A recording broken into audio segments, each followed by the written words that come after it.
Welcome to episode 282 of Sports Geek. On this week's episode, I chat brand values and making a stand with Dewayne Hankins from the Portland Trailblazers.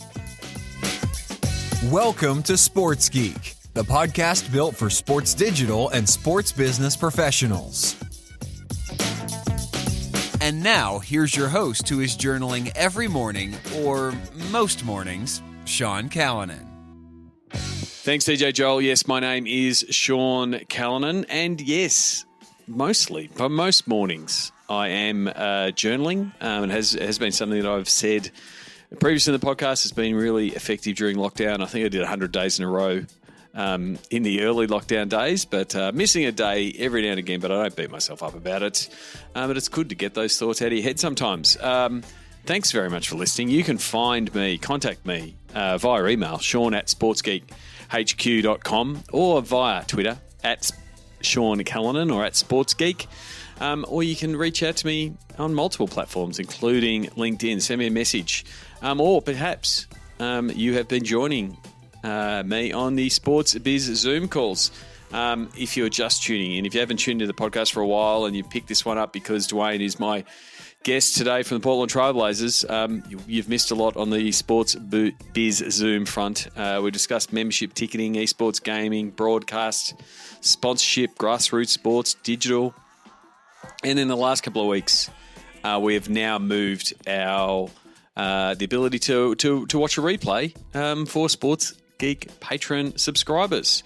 So it's great. So the last three calls, not really episodes, because it's really 6. So there's the call on Tuesday nights at 8 p.m. and the call on Wednesday mornings at 10 a.m.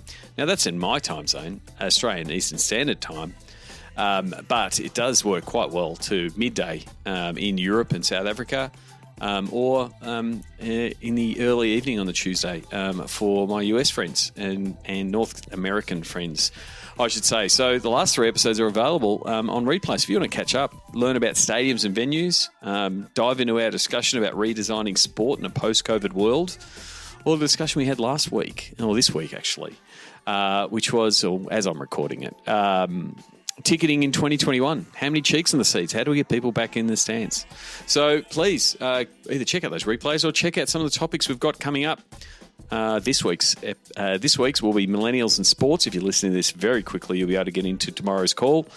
Developing new fan bases, whether they be geography-based, gender-based, socioeconomic-based. How does sports go about developing new fan bases? And then in September 8-9, we're going to look at sports in the future. Sports in 2030. What's sports going to look like in 10 years' time? It's been great to have different people join the call. We've had people from Toronto Blue Jays, New York Giants, Cricket Australia, South African Rugby, Southeast Melbourne Phoenix, Basketball Australia, Sydney Kings, Melbourne United, Collingwood FC, St Kilda FC, the SCG, the Boston Red Sox, Brisbane Lions. It really has been terrific to get so much support from a bunch of different people, and I'm assuming a lot of you also listen to the podcast, so thank you very much.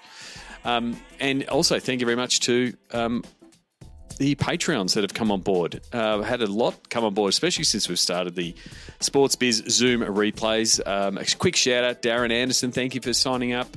Colin Kelly, former podcast guest, great to have you on board and appreciate you signing up. Akil Baskar, thank you very much for signing up as a patron. Hugo from FlyFan have signed up as a startup supporter. So Hugo, thank you very much. You can see FlyFan's logo in these show notes and in all show notes. And also Sarah Stocks from Team Mo. Go and check out Team Mo. Team Mo is also a startup supporter, so check out Team Mo in the show notes. Why might you do it? It helps pay for the costs of producing the podcast, running the Zoom calls, and just supports all the work that we're doing in supporting the sports business world. You can do it personally as a personal supporter, a Zoom supporter, a startup supporter like Hugo and Sarah, or a silver or gold supporter. So please check it out, sportsgeekhq.com/Patreon. But let's get into my chat with Dewayne Hankins from the Portland Trailblazers. We explained that this episode was meant to happen a little bit earlier, but it got delayed. but we got back on track. Here's my chat with Dewayne.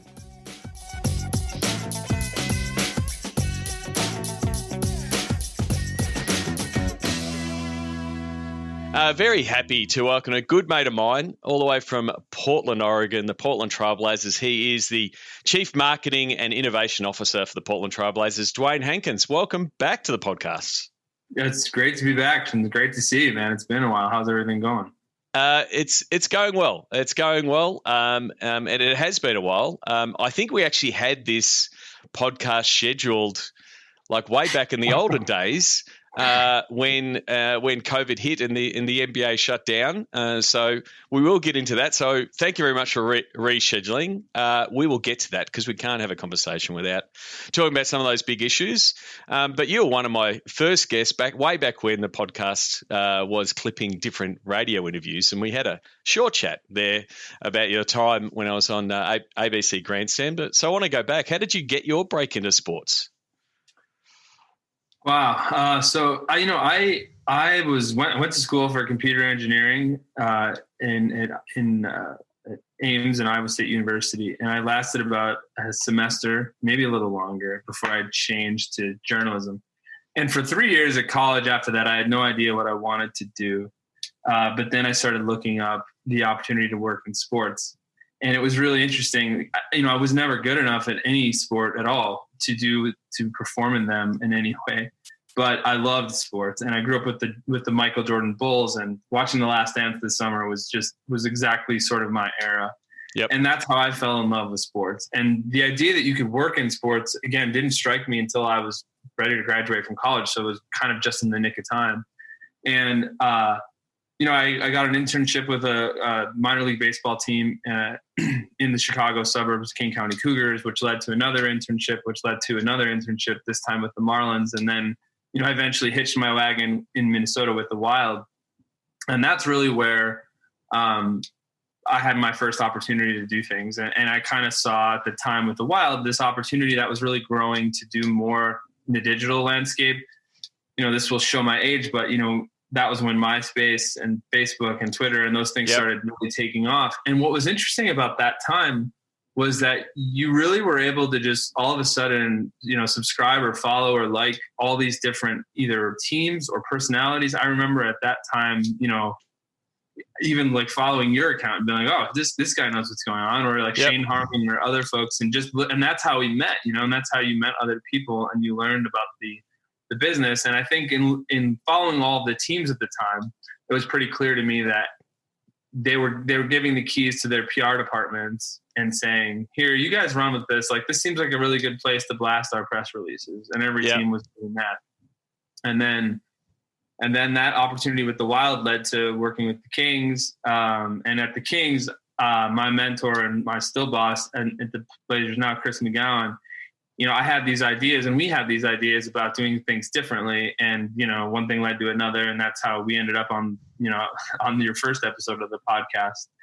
And it's changed a lot in the 7 years since then. So in the 7 years since then, I'm now with the Blazers overseeing marketing and innovation for the team, still working for Chris McGowan, who I really appreciate as a mentor and as a leader and as someone who understands this space, because I still think a lot of teams deal with a lot of challenges in that area that I'm lucky and fortunate to not have to deal with. So in my current role, I manage, again, all the fan facing elements of our outfit.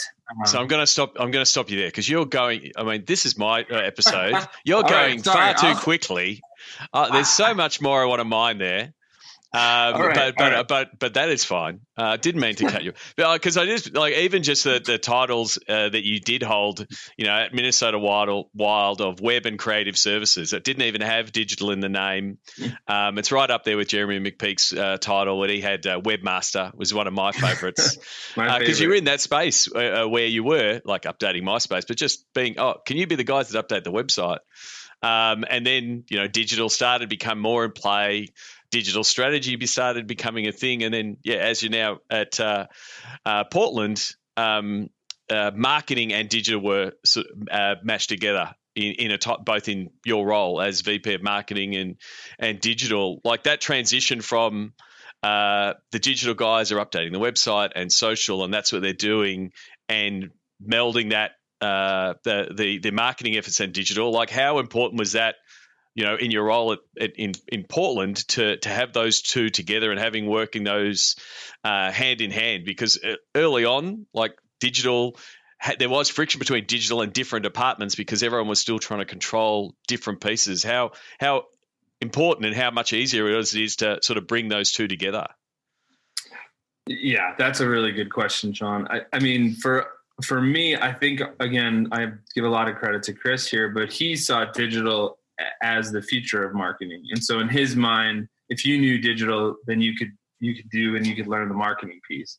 And when I got to Portland, we were still doing a lot of traditional marketing, billboards and print ads and things like that. So the opportunity was there, at that time to use digital, especially, search engine marketing and other areas to sell individual tickets and really build our leads that way. So, we never really saw a difference between those two things. And I had a great partner in Vince Candia who runs Stellar Algo, and he was with the Blazers, and he and I would constantly debate and challenge each other and get to a really good solution for what our technology stack looked like or how we were doing things. And, him as the head of analytics and me on the head of marketing and digital side, it just was a really great partnership. And it allowed us to do some things and explore some things with a president who was willing to spend and invest in those areas. Yep. And then the other part, which is another sort of traditional area, was broadcast, which also came into your remit, which again is not standard, because normally the broadcast guys are over there, they're doing their thing, and they're like, here you go, digital guys, you can have this stuff and clip it up and send it wherever you want. Again, how did that change, I guess, how the broadcast was, and then where the broadcast went, and I guess the product of the broadcast, how did that transform with it being under, I guess, your remit and your team's remit?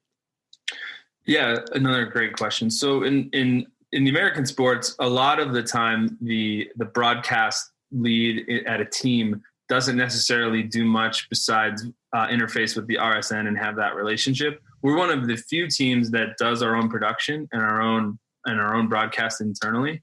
And so while we're distributed by NBC Sports Northwest, our broadcast is internal. So our graphics, our production, everything is done, looks like our own home show. We sell the advertising for the TV spots and all of that. And so what that really allowed is the ability to do just a lot of different things. Whether it was changing or updating graphics, being really intentional about the things we're promoting on our broadcast, bringing in digital where and when we thought we could. And again, Chris just saw that there was this opportunity and ability to do that. And so we've really tried to create a very digital friendly broadcast in the way that we can. Now, I mean, a lot of the stuff is still challenging based on how distribution agreements are written up and RSN agreements are done. We're still very linear in our approach. We do have Blazers Pass, which is a 15-game over-the-top package, which I think is pretty unique to teams. And that was really designed to allow fans without a cable package to get, usually the 15 best games of the regular season. So. Yep. And was there coming from a digital team where you're looking to be on the trend and be on top of the topics, which we're known for in Twitter, right? Which is, if we go back to episode 6, we spoke about that. How do you take control of the trend and be part of the banter?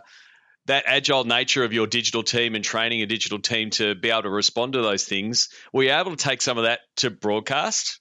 Like to be able to adapt and tap into what people are talking to, which is, again, if I'm putting broadcast traditional hat on, they've been really slow to move to that space. Like they were slow to move to being part of conversations on Twitter and integrating in social. But because you've had your digital team's mindset of being agile and being able to adapt, has that been able to flow into your broadcast?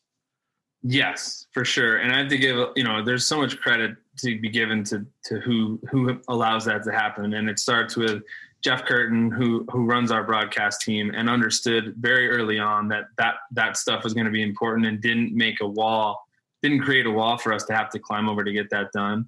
It includes Brooke Olsendam, our courtside reporter, who, she definitely has a lot of the traditional duties of a courtside reporter, but she's also very in tune with the players on the social media side. We often promote or highlight things that they're posting on their own social media feeds.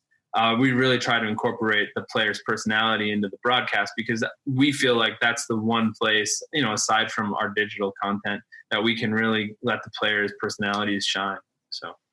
So one of the things you hear a lot at conferences, I don't know if you remember conferences, they were things where we'd all get together and talk about stuff like they used to happen in the olden days. But one of the things you hear at conferences a lot is, you're putting the fans at the center of your strategy. Like it's a common phrase that you'll hear on a panel at different conferences. Talk about the Blazers fans and how you shape what you do around what they are specifically. Yeah, for sure. When I got this job in April of 2013, I had never worked in the NBA and had never been to Portland. And so immediately needed to up my NBA knowledge and knowledge of Portland fans. And so we did a couple of pretty extensive brand audits to understand our voice. I think the LA Kings voice was very much if me and Pat were having a sarcastic conversation with our friends, and it sort of worked for LA, but we knew that it wasn't going to work in Portland, and it was going to be important to find that voice. And so with all that research and all the work that we did, we really landed on 4 or 5 keywords, and those keywords were authentic, approachable, unique, energetic, and inclusive. And that's our brand in sort of 5 words. And, I think a lot of teams may be able to relate to some of those terms. But for us, those things were really important. And anytime, even to this day, if we can check 3 or 4 of those boxes, it's usually going to be something that's going to be a hit. I mean, Portland is weird. It's just one of those things. Yep. So we embrace that. It's authentic. Like our fans, we have some superstars on our team for sure, but Portland fans are all about the team. And so how do we reflect the team? And so it was really just a lot of work to get to understand our fan base and really sit down and really understand what our pain points were, what our opportunities were, what our challenges were, and try to reflect those across the brand. And that's, that Portland voice is really, it's Amara Baptist, of course, who runs it, but it's also just very much, it's intentional about what type of fan and what type of voice we're trying to have. And so that is a really good point, because you're someone that back in the early days, you were on the tools, and you were, you would have been opening the Twitter account, or you would have been firing a tweet every now and again, or tweaking some copy on an Instagram post. As you've moved up and handed those tools back, how have you fostered and encouraged and emboldened your staff to be able to do the same things you do, and still hitting those marks of some of those key points of the brand? Yeah, I mean, I think again, you have to have a pretty good understanding of where the line is, and I think we're definitely less. We're not really as controversial as we were with the But Kings. It's not about controversial. It's about, hey, here's our, because there's a big, again, in the early days, it was like, hey, tech guys, or hey, comms guys, can you just post stuff? And now you're saying, here is our voice. You are the voice of the Blazers, and we wanted to have all of these things that what our brand is. Like, that's a bit, it can be seen as a big responsibility, and how do you help shape that so the person that is doing it does hit those marks? And because sometimes you can see, especially you get someone talented like Amara doing it, but then if she's not there and someone else does it, how do you keep it smooth and consistent, and have that same feel across different platforms? That's probably more where my question was coming from. Got it. Yeah. And I think, all of our employees, especially on the marketing side, they go through the brand audit and the brand work that we've done when they start the job. Because Yep. In Amara's role, yeah, of course, she's key. She has the keyboard and she's sending the stuff. But there's an entire team sometimes that creates the content, whether it's Koji Matsumoto, whether it's Billy Olson. There's a group of people that are involved in creating it. And so everyone has an understanding of what the voice is, and then they work together to output the content that's going to match that. And so really it's sort of you get indoctrinated into Rip City when you come here, and then everything that's that is part of that is you just kind of know what that brand looks like and what that personality looks like, and you're able to achieve it.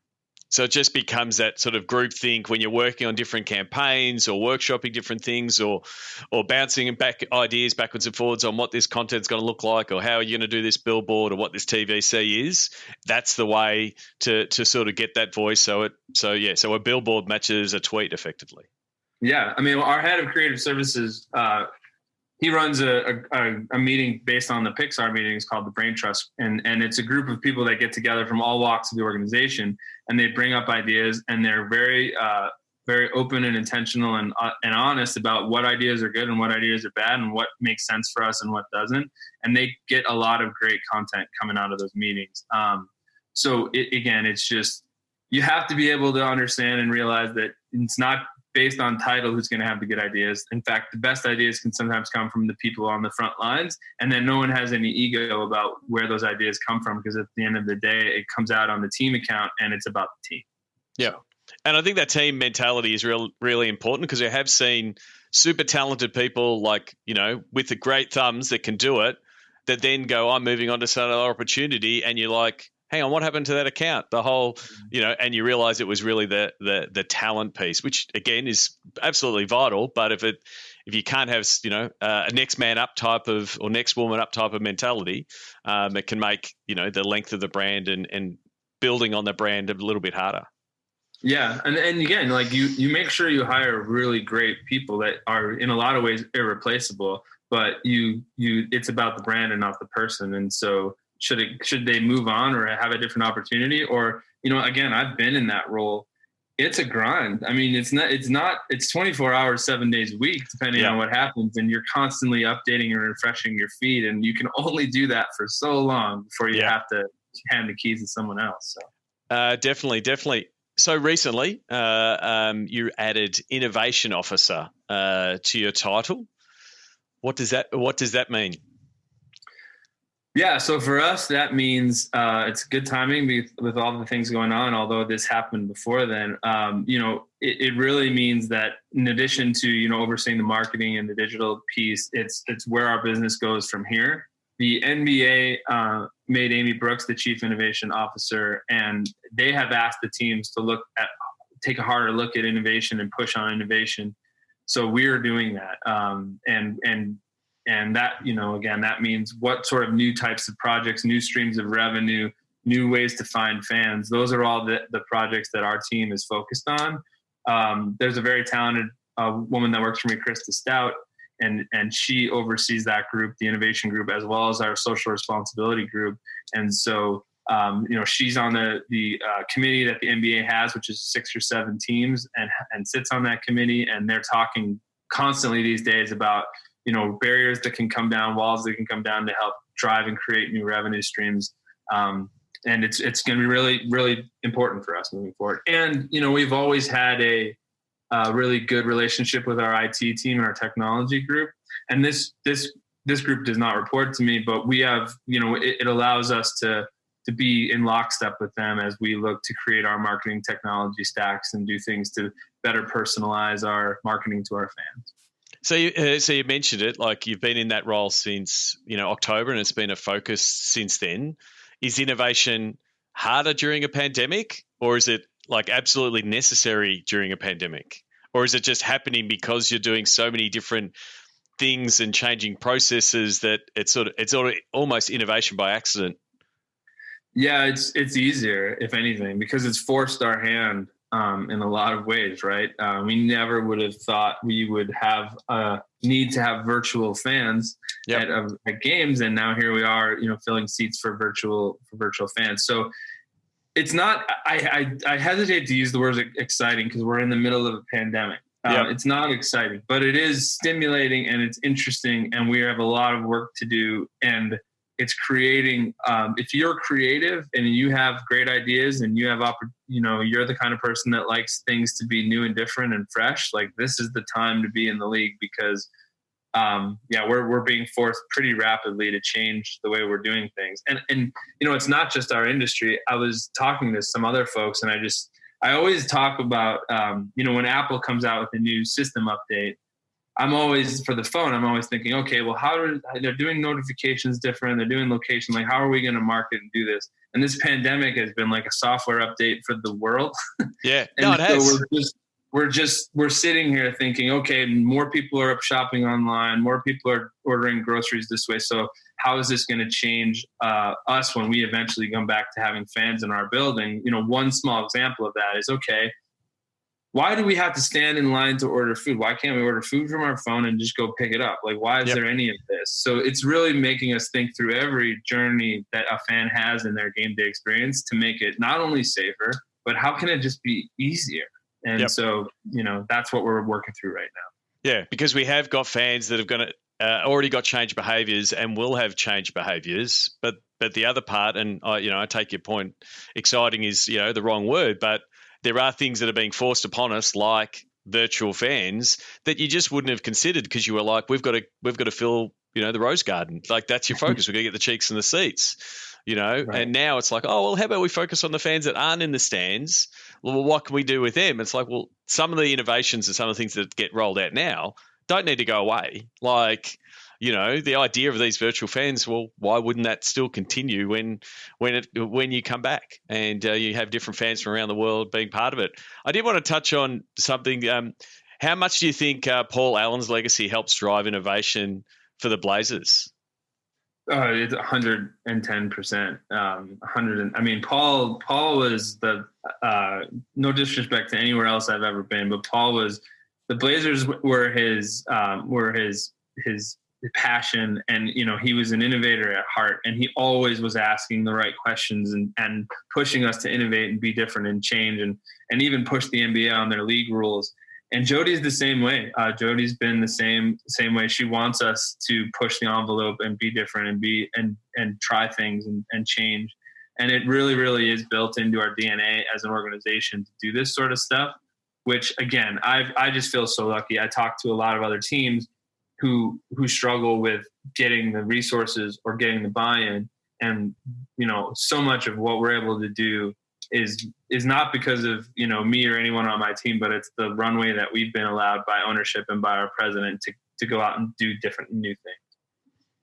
Definitely. So we've touched on it a few times. Obviously, we rescheduled this conversation. I think I got the message, sorry, dude, got to reschedule, got a meeting, with the NBA. I think something's happening. I'm like, okay. Take us back to, the NBA is in mid-season. You're in that regular beats and regular rhythm of there's a game and then there's a travel day and then the guys that got a home game, then they're on the road. The NBA decides to shut down with, take us through those first couple of weeks or those first couple of days of what you were doing as a team, trying to figure out, what is next. It would have been a crazy time. Yeah, it's so funny. I will never forget March 11th, the day that the Rudy Gobert had tested positive and the NBA season was put on pause.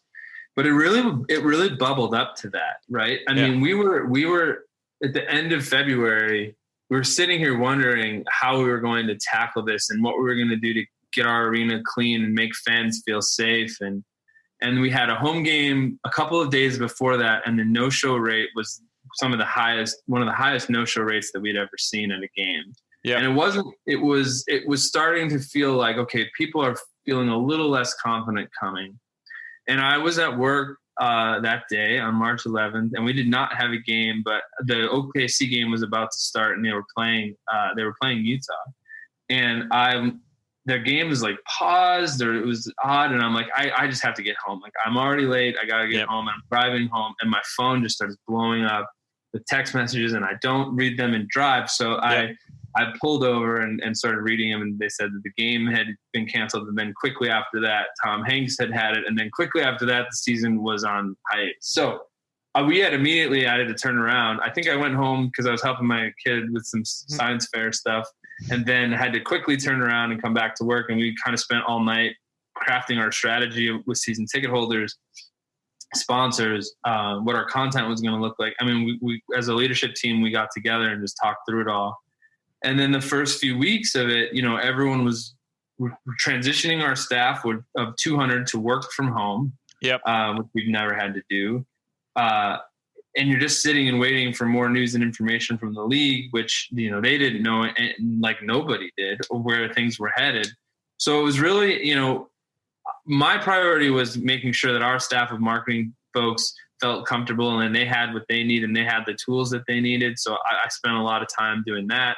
We did throwback broadcasts, as all teams did, to try to keep folks engaged. But it was really like, we need to communicate with our fans and our season ticket holders and help them understand that we're here for them no matter what they're going through. And we're going to be transparent and upfront about everything, that we're not going to try to pull one over them. And so that was really the priority. And at the time, we have a really talented corporate communications leader now, but at the time we didn't. So I was jumping in and helping out with that as well. So it all feels like a bit of a whirlwind. And I will never forget how that day, for sure. I mean, I can imagine, and then there's me saying, "Hey, let's do a podcast." You're like, "Go away."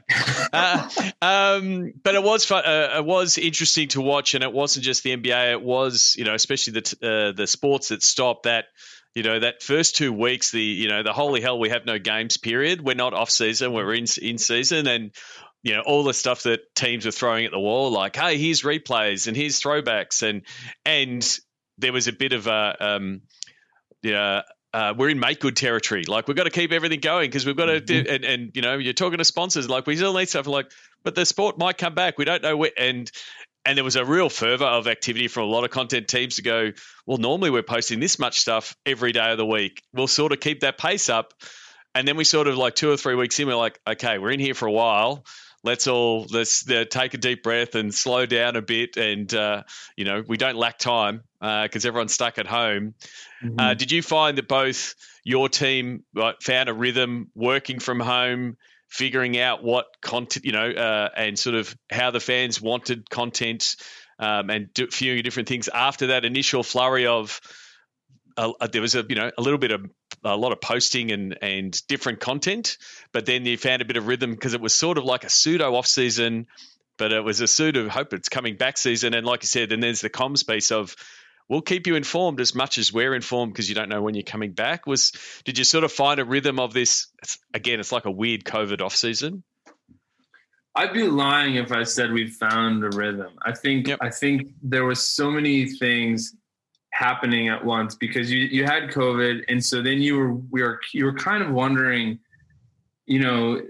how things felt, like if it was your traditional humor, like how is that stuff going to land? And then let's not forget the Ahmaud Arbery event happened, Breonna Taylor happened, then it got into George Floyd, and it was very quickly becoming apparent that there was a whole other racial injustice piece that was unraveling in addition to the pandemic, and it never ever felt comfortable to kind of go back to the way that it was, meaning, if you weren't saying something about those things, you were ignoring them. And so we never found our footing. I don't think we constantly had to shift, as everyone did. Yeah. So you mentioned Black Lives Matter. That's obviously impacted the NBA, impacted the world. And the Trailblazers organization, looking to, like I said, make a statement, can't be silent. What were the conversations on how to respond? Because there was real pressure from a lot of, from the public on how do you respond? How strong do you respond? Who are you supporting? What were those conversations like internally to help frame the Trailblazers' response? For sure. For us, there was no hesitation from our president or ownership to respond. And I think we pretty quickly had a statement out, just saying that yes, Black Lives Matter and there is a problem and we need to help solve it. And I think what our president, and he was very right about this, is he didn't just want it to be a statement. And so, we quickly built out the It Could Have Been Me video series that we had a very talented person in ticket sales, actually, Alexis McKinney, and she's phenomenal. She helped write the script and put it together. and really get it out. And so the video content was compelling. We also started a fund. So that fund will be, we'll have more public information about that soon, but we had staff contribute, we've had players contribute, our ownership's going to contribute, and it's going to be an annual thing that we're going to constantly contribute to help support and lift up Black voices and Black lives.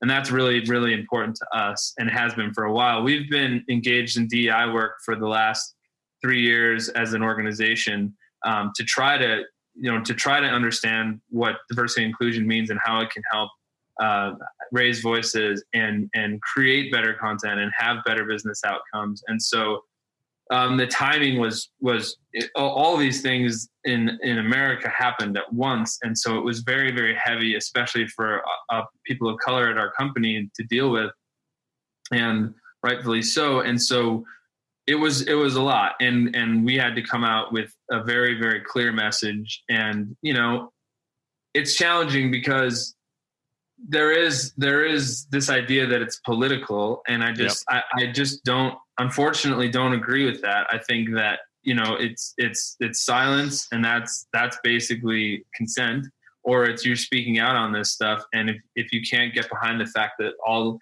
or Black Lives Matter, I don't know how to get you there. And the other part is you as a manager, you've got a team that are on the front lines, on the digital front lines, if you will, that have to put out the message. They completely believe it, but they're also got to hear the other side and the people competing and the fierce debate that's currently happening. You've got to, I guess, look after the wellness of your staff and your players that are, I guess, on those physical front lines if they're at marches and those kind of things, but also on the digital front lines, getting those type of comments, shut up and dribble, those kind of things that are a common catchphrase, unfortunately, in the digital world. Right. Well, and we have an equity statement, and everyone also gets to see that at our company. And we're really pushing hard, and we're not there yet. I mean, we're not where we want everyone who's a Blazers fan or who comes to our arena for any show, event, or concert to feel comfortable being here, no matter what you look like, no matter what your background, no matter where you're from. And how that helps our digital team is if they have the equity statement as their mindset, then if a fan comes and says hateful remarks or racist remarks, they can shut them down. They can block them. They can do what they need to do. They don't have to feel helpless. If our season ticket holder calls with a does not agree with the consensus that Black Lives Matter or wants their money back, they can have their money back. I mean, there's not, at the heart of all of this is our equity statement and making people feel like they belong. And so there's nothing in the way of that. And certainly things come up and we have conversations about it, but equity and a better sort of future for everyone is what's always going to win out. And we have that support again from ownership on down. So we're recording this a couple of days after the NBA has kicked back off in the bubble in Orlando. We're seeing all the innovations with Microsoft Teams and virtual fans and those kind of things. How and we had discussions around on the SportsBiz Zoom on how the NBA teams would be able to cover them from I guess just an execution point of view. How are the Blazers able to cover the team in the bubble? Like how many staff of your digital team are there? And I'm guessing the rest are still back in Portland working from home. How is the team working now in that strange scenario? Yeah, it's been so Amara Baptist is down in the bubble. She has volunteered the next however many weeks of her life to be down there, and she's done a phenomenal job. Typically we'll travel 3 people for road trips. We'll have Casey Holdall, our beat writer, Amara, and then usually Bruce, our photographer, or Tristan, our videographer. So only having Amara down there, we've kind of asked her to do, everything. Yep. And she's doing a great job. Back home, we have everybody, helping out, whether it's getting replays up quickly or helping with other content or posting on other platforms. And so we're kind of at the ready for things that are going to come up. And, I have to give an enormous amount of credit to the NBA. And I just don't know how even it was possible for them to come up with this concept as quickly as they did, to have it start and have a season. I know for our employees, it's been a real morale booster to be able to watch games again and finish the season off sort of the best way possible. And, ratings have been phenomenal, especially for us locally. Interest is huge, and it's high, and web traffic's high, and social media engagement. And we know, this gives you hope and certainly confidence that once we are back in market and we can have fans safely again, fans will come back, because sports is just so woven into who they are and what they like to do. But back to our point before, some of the things that the NBA is doing from a broadcast innovation point of view with, the virtual decals, so they flip the switch. It's a Trailblazers game, and you're seeing the Trailblazers decals on there, and all the innovations that are happening. Again, that's just only going to make things better. When you move back to regular games, how can you tweak that? What would it look like? Gives the NBA all these different commercial options, whether it's changing the ends, the courtside signage, quarter by quarter, and all of those things that are going to come out of this. Go, oh, we've got a few more bells and whistles to play with going forward. Yeah, certainly. I mean that, and again, so much credit to them. And in talking with, the NBA could have certainly just done this on their own and not asked for teams to weigh in. But every step along the way, they've asked for teams to be part of the process, knowing that each of the teams has its own unique circumstances and needs. And, everyone that's involved, I know, has been pretty happy with the outcome. And yeah, all of these things, virtual fans is a really interesting, great way to engage season ticket holders and sponsors. There's the signage on the court is, depending on what broadcast you're seeing different logos and beacons. So that's been phenomenal. The other signage opportunities that exist.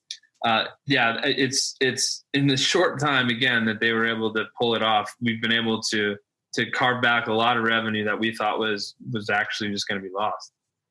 Well, terrific talking to you. I want to finish off with the Sports Geek closing five. Do you remember the first sports event you ever attended? I do. It was I was 6 years old, and my dad took me out of school to go see the Chicago White Sox play the Baltimore Orioles on opening day, and this was at the old Comiskey Park. And it was mind-blowing just to kind of see, like the smells and the sights and the sounds, and I'll never forget it. It was great. Would Frank Thomas was it back in his era or before that? Before it was the Carlton Fisk era. So okay, that's fine. So you would have been a lot of sports events in your time. Do you have a favorite go-to food or a favorite food memory? My favorite food at a sporting event is and it's not a guarantee, but always like a good veggie hot dog. So I'm a vegetarian. So when you can get a really good veggie hot dog and put all the fixings on, especially a Chicago style one, that's the way to go for me. Terrific. What's the first app you open in the morning? It's usually Pocket, and I'm catching up on old articles that I saved from the night before just to kind of start the morning out with some reading. Okay, so you see the headline and you save it and actually read the article. Yeah. Most people just read the headline and go, "Oh, I'm on top of that now." But I feel like you need. I always like to have a little bit more context. That's fair. That's fair enough. Is there someone that either you follow or read or admire that the podcast listeners should follow, and why? Yeah, Ta-Nehisi Coates is a phenomenal writer and author. He's written a couple of really inspiring books for me, and I would just recommend them for any white person who's really learning to learn more about how we got to this point. His 8 Years in Power book, or Between the World and Me, which is a letter to his son about police violence that was committed, is really, really, really inspiring. Again, is an odd word, but I think those types of things are really eye-opening to help you understand, and they certainly helped me understand the state of the world and how we got to this. Terrific. Last question, and I'll give you two options. But what social media platform is your MVP? And so you can answer it as the Trailblazers, but then also answer it as Dewayne from a personal point of view. And you can only have one. We're not handing out medals and participation medals here. It's a one. That's easy. I'll say Instagram. Instagram is very versatile, Swiss Army knife. You can as a Trailblazer, with my Trailblazer hat on, it's really great to advertise on. People, again, tell you too much information, so you can really target ads quite well. Yep. And Instagram is, I think, where you see the most talent in terms of other content providers, whether it's the photography or the video that they shoot. I just think that's the best one for sure. So we're recording this now. My tweets tell me that Instagram Reels, which is their new tweak, this is the super early hot take, right? Because it only got launched today, which is effectively Instagram's take of TikTok, right? Because, you know, they've already stolen Snapchat stories. And given the current environment, currently we're recording this, TikTok could be banned. It could be bought by Microsoft by the time this gets published. Do you think? The main thing is, do you think their efforts are going to be as successful as they were, I guess, stealing Snapchat stories and further enhancing that product? I do. I mean, if history is any indication, they certainly know how to take something and improve upon it. And I've doubted them before, and they continue to come up with great products that people definitely want to be in tune to. So I'm not going to doubt Facebook on this one. Yeah, it's starting to. It definitely makes that $1 billion buy to buy Instagram, you know, whatever it was 6 years ago, right, look like an absolute bargain, doesn't it? Right. It's crazy. I mean, who would have thought? And they've really turned that platform into something that obviously is highly monetizable. And to be able to have both audiences on Facebook and Instagram, and the amount of things that people tell Facebook and Instagram that helps us market is phenomenal. And if they actually knew it, they may not do it as much. This is true. This is true. Thank you very much for your time. Where is the best place for people who want to connect with yourself on the internets? Yeah, certainly reach out via Twitter or LinkedIn. I check those areas plenty of times a day, not a day, but plenty of times in a week. And, especially if you're an up and coming student, happy to help talk through any questions that you might have about the industry or getting into the industry. It's something that I had when I was coming up that I really appreciated, and you always want to pay it forward. So feel free to reach definitely. Yeah. So your name, you're like one of the originals where you just go, well, let's grab our personal brand on Twitter. Reach out to Dewayne Hankins. Say thank you for the podcast. All the best for the rest of the NBA season, and all the rest. Stay safe, and hopefully maybe one day we'll be able to actually catch up at one of those things like a conference or a bar and share a beer. I can't wait to see you again, Sean. It's been way too long. Find out more about Sports Geek's Digital to Dollars process at digitaltodollars.com. We'd love your support on our Patreon campaign. Go to sportsgeekhq.com/Patreon. Thanks again to Dewayne Hankins. You can send him a tweet, Dewayne, Dewayne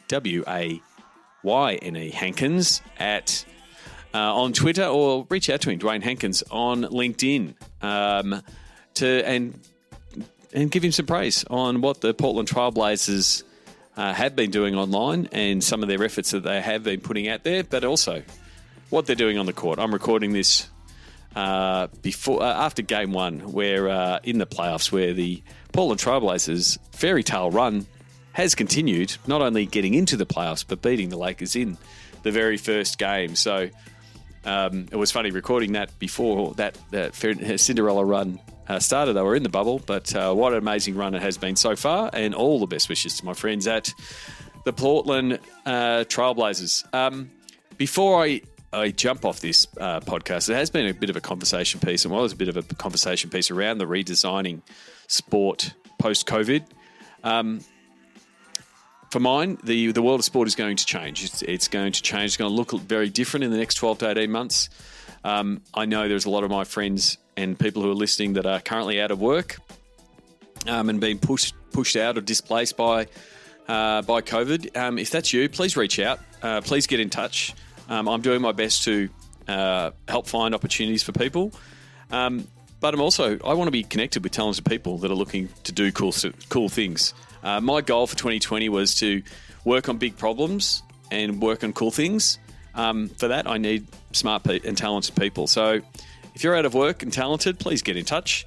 And likewise, if you're restructuring your business or restructuring your team, and trying to figure out how you will get everything done with less people, please get in touch because I will be able to connect you with these same talented people. I'm trying to pull together some of the smartest people in sports digital, sports technology, sports commercialization, data to help fill the void left by COVID. So, please reach out. Very much, and one thing we have got a lot of is time. We're happy to have a chat to figure out how we can help you across digital, commercial, content production, marketing, ticket sales campaigns, sponsorship campaigns, because I'm really excited about some of the opportunities in some of the people I've been talking to and connecting where we can tackle some of those projects. So please reach out. If you want to just set up a phone call, go to sportsgeekhq.com/phone call or ask me on a Zoom call. That's it for this week. Thanks again to my guest, Dewayne Hankins from the Portland Trailblazers. Until next week, my name is Sean Callanan, and you've been listening to Sports Geek. We'd love your support on our Patreon campaign. Go to sportsgeekhq.com/Patreon. Want to help drive more revenue from your digital efforts? Book a time for a call. Go to sportsgeekhq.com/phone call.